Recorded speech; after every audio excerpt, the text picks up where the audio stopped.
제가 그 도미니카에 처음 왔을 때가 한 11년 전인데요. 아니죠. 13년, 4년 전이죠. 그때 왔는데 사람들의 만남의 장소가 어디였냐면 인터내셔널 몰이었습니다. 인터내셔널 몰에 가면 거의 다 봤어요. 얼마나 사람들이 많이 모이는지 북적북적했습니다. 여기 봐도 어디 딱히 갈 데도 없고요. 그때는.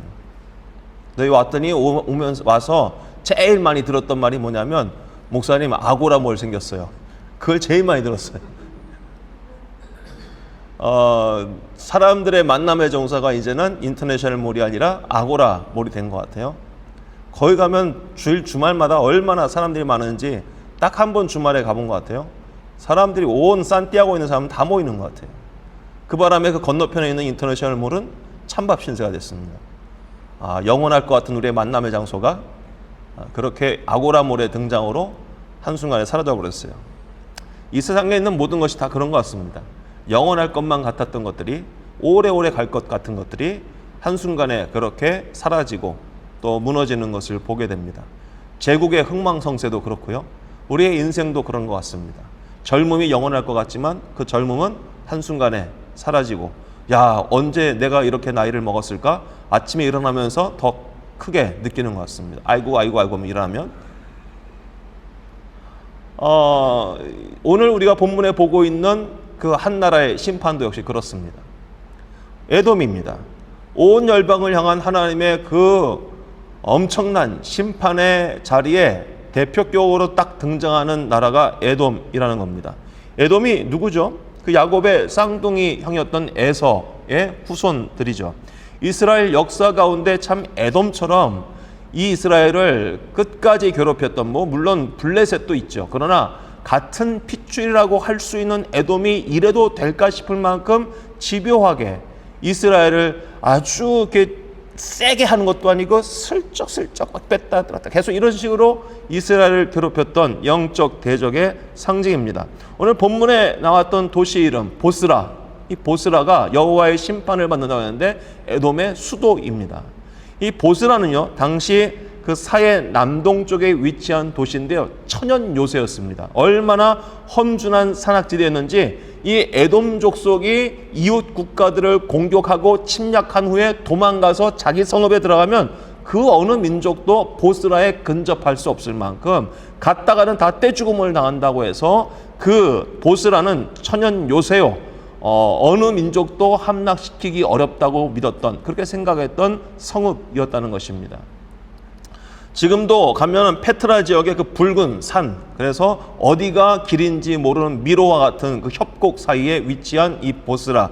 그러다 보니 에돔 사람들은 자신들의 성읍을 생각하면서 절대로 무너지지 않는 천연 요새라고 여겼기 때문에 그 자신들의 성을 의지하고 자랑하는데 모두 다른 의견은 없었다는 겁니다. 군사적으로도 그렇고 지리적으로 견고함을 자랑했던 그 보스라가 오늘 이 본문에서 얼마나 쉽게 무너지고 있는지를 보여주고 있습니다. 오늘 이사야 선지자는 인간이 쌓아 올린 가장 견고한 요새라고 할지라도 하나님의 심판 앞에서는 하루아침에 들짐승의 거처로 변하고 말 것임을 우리에게 보여줍니다. 자, 1절에서 하나님은 온 우주를 향하여, 온 자연 만물을 향하여 마치 그 땅에 있는 모든 것들이 들으라고 촉구하고 계십니다. 그 내용은 어마어마합니다. 하나님께서 이 엄청난 사건을 예고하고 계심에도 불구하고 사람들은 듣지 않는다는 겁니다. 들으라고, 모든 만물들은 들으라고, 너희들이 지금 눈에 보고 있는 이 강력한 나라 천연 요새 보스라도 하루아침에 말라 비틀어져 버리는 무화과 나무와 같이 다 사그라들 것임을 들으라고 하는데 듣지 않는다는 것입니다. 우리가 이 땅에 살아가는 동안에 영원할 것이라고 착각하며 사는 것들이 있습니다.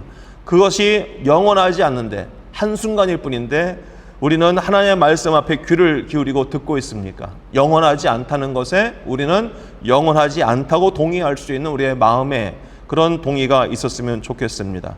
우리가 견고하다고 여길 수 있는 우리의 건강 혹은 인맥, 우리의 권력 혹은 재정, 그런 것들을 사람들은 다 견고하다고, 이것만 있으면 살 수 있다고 생각하는데 사실 그렇지 않죠. 건강만 있다면 나는 무너지지 않을 수 있어. 나에게 돈이 좀 있다면 이렇게 쓰러지지 않을 거야.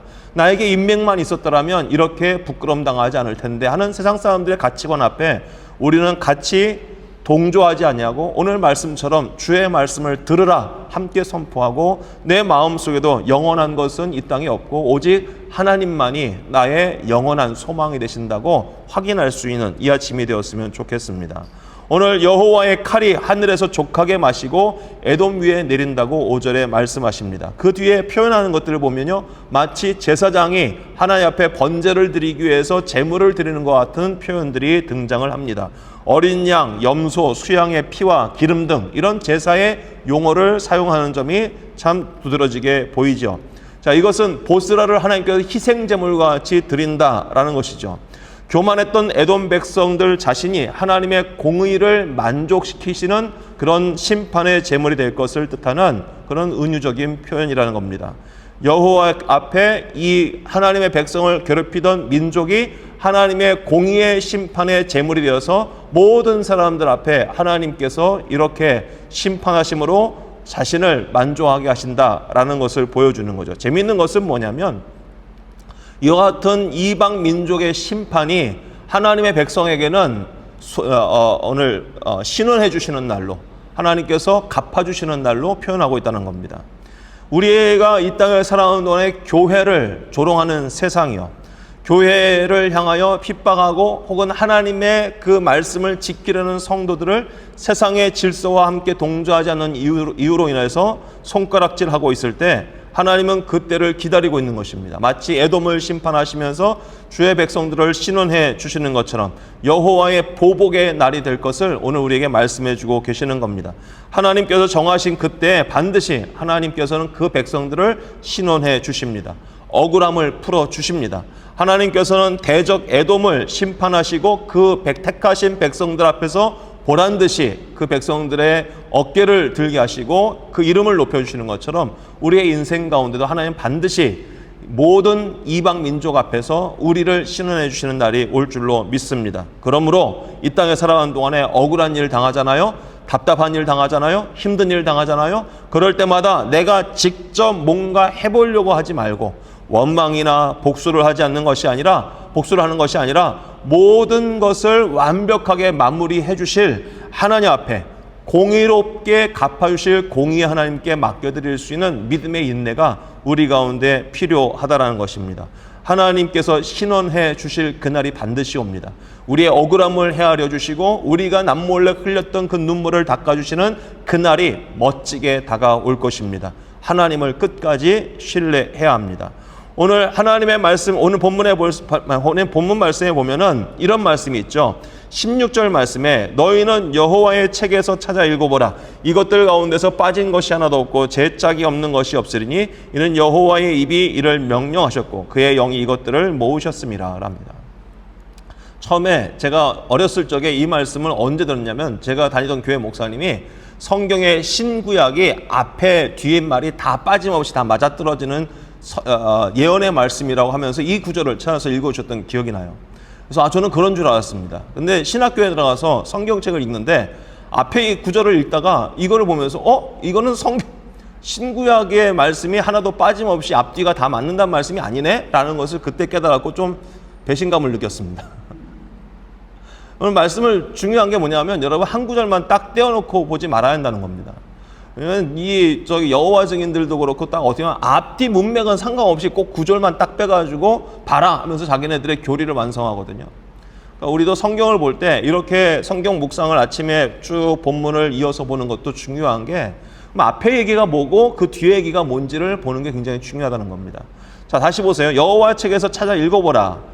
이것들 가운데서 빠진 것이 하나도 없고 제짝이 없는 것이 없으리니 라는 것은 무슨 얘기일까요? 앞에 무슨 얘기를 하고 있었죠? 에돔의 심판 얘기를 하고 있죠.